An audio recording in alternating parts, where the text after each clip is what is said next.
Hello दोस्तों, स्वागत है आपका one day education YouTube channel पर। दोस्तों, आशा करता हूँ आप लोग अच्छे होंगे और एक नई वीडियो लेकर आ रहा हूँ संज्ञा और संज्ञा के प्रकार, और इसके अलावा अगर टाइम बचा तो कारक और वचन भी इसी वीडियो में कोशिश करूँगा, नहीं तो फिर संज्ञा ही रहेगा। तो चलिए दोस्तों, देर न करते हुए शुरू करता हूँ। संज्ञा संज्ञा को नाम भी कहा जाता है। किसी प्राणी, वस्तु, स्थान, भाव अथवा आदि का नाम ही उसकी संज्ञा कही जाती है। दूसरे शब्दों में किसी का नाम ही उसकी संज्ञा है तथा इस नाम से ही उसे पहचाना जाता है। संज्ञा ना हो तो पहचान अधूरी है और भाषा का प्रयोग भी बिना संज्ञा के संभव। तो आगे चलते हैं दोस्तों, संज्ञा के प्रकार। संज्ञा के प्रकार, संज्ञा 5 प्रकार की होती है: व्यक्तिवाचक संज्ञा, जातिवाचक संज्ञा, द्रव्यवाचक संज्ञा और समूहवाचक संज्ञा, और लास्ट 5 भाववाचक संज्ञा।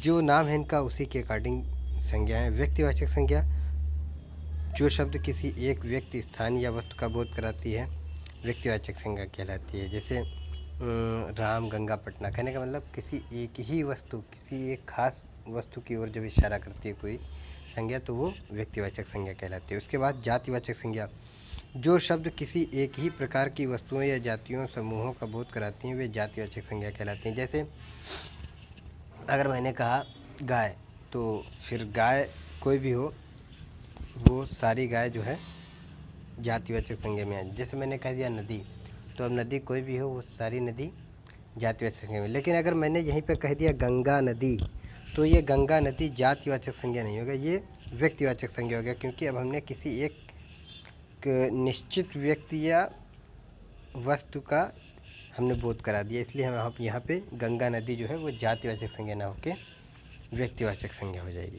तो दोस्तों समझ गए होंगे। आगे चलते हैं द्रव्यवाचक संज्ञा पर। द्रव्यवाचक संज्ञा, द्रव्य मतलब होता है पदार्थ।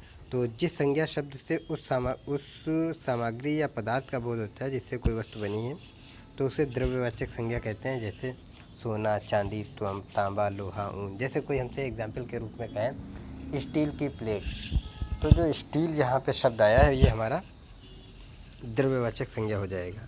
इसी तरीके से दोस्तों समूहवाचक संज्ञा, जो शब्द संज्ञा किसी एक व्यक्ति का वाचक ना होकर समूह या समुदाय का वाचक हो, जैसे टीम, सभा, समिति, आयोग, परिवार, पुलिस, सेना, तो यहाँ पे ये क्या हो जाएगा, समूहवाचक संज्ञा हो जाएगी। समूहवाचक संज्ञा से जैसे हमने कह दिया पुलिस, तो अब पुलिस किसी एक व्यक्ति का नाम नहीं होता है। पुलिस जब कोई व्यक्ति कहता है तो पूरी वो बहुवचन में यूज़ हो जाती है। जैसे सेना, सेना में एक आदमी नहीं होता है। परिवार, परिवार में बड़े, बूढ़े, बच्चे, माता पिता, चाचा चाची, ये सब आ जाते हैं।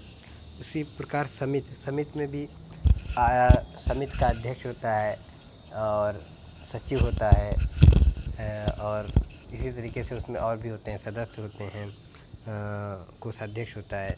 इसी तरीके से ये सब क्या कहलाते हैं, जब हमने समिति बोल दिया तो ये सारे लोग उसी में आ गए। ठीक, उसी इसके आगे बढ़ते हैं भाववाचक संज्ञा। भाववाचक संज्ञा हमारी जो मन की दशाएं होती हैं, गुण होते हैं, उन पे जो है, जो एक तरीके से कह देते हैं फीलिंग पे डिपेंड करती है। किसी भाव, गुण, दशा आदि का ज्ञान कराने वाले शब्द भाववाचक संज्ञा कहलाते हैं। जैसे क्रोध, मिठास, कालिमा आदि। ओके दोस्तों, अब हम कुछ एक चीज़ें देख लेते हैं जातिवाचक संज्ञा से भाववाचक संज्ञा किस प्रकार से बनाया जाता है। जैसे पुरुष है, तो पुरुष में अगर हम त्वा जोड़ देंगे, क्या जोड़ देंगे दोस्तों, पुरुष था, पुरुष में हमने क्या जोड़ दिया, त्वा।